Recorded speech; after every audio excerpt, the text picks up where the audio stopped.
জ্বর, হাঁচি, কাশি, flu, common cold হলেই কি আপনারা অ্যান্টিবায়োটিক খাচ্ছেন? তাহলে জেনে নিন জ্বর, হাঁচি, কাশি, ফ্লু, কমন কোল্ড এগুলো হচ্ছে ভাইরাল ইনফেকশন।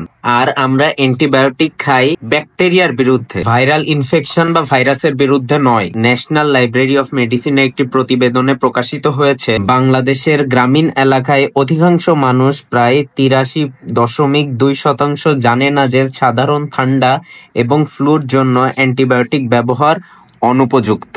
এছাড়া ওয়ার্ল্ড হেলথ অর্গানাইজেশন বা WHO র মতে 2019 সালে অ্যান্টিমাইক্রোবিয়াল রেজিস্ট্যান্স বা AMR এ সরাসরি 1.27 মিলিয়ন মানুষের মৃত্যু হয় এবং পরোক্ষভাবে 4.95 মিলিয়ন মৃত্যুর সাথে সম্পর্কিত ছিল। এছাড়া অহেতুক সেবনে এটি আমাদের গাট বা ইন্টেস্টাইনে ভালো ব্যাকটেরিয়া গুলাকে নষ্ট করে এবং বিভিন্ন ধরনের সাইড ইফেক্ট যেমন অ্যালার্জি, ডায়রিয়া, এমনকি লিভার ড্যামেজও ঘটাতে পারে।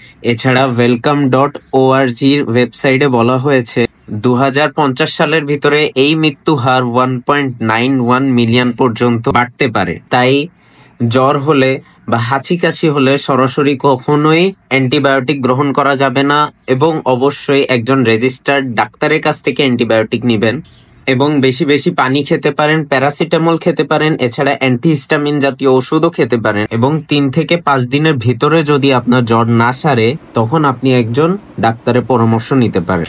একটি জিনিস মাথায় রাখবেন, 1 সপ্তাহ পর্যন্ত জ্বর, হাঁচি, কাশি এটা কোনো দুশ্চিন্তার কারণ নয়, কিন্তু যদি এর থেকে বেশি হয় তখন আপনি যে কোনো ধরনের ওষুধ সেবন করবেন, সেটা অবশ্যই ডাক্তারের পরামর্শ মতে। এবং আমি সবসময় বলি যে সবসময় ওষুধ কম খেয়ে সুস্থ থাকার চেষ্টা করবেন, আপনার ইমিউনিটিকে বুস্ট করেন, আপনি ডেইলি লাইফে এক্সারসাইজ করেন এবং সবসময় সুস্থ খাবার খান, সুস্থ থাকার চেষ্টা করেন এবং ভবিষ্যৎ টিপসের জন্য আমাকে ফলো দিয়ে রাখেন এবং ভিডিওটা শেয়ার করতে পারেন।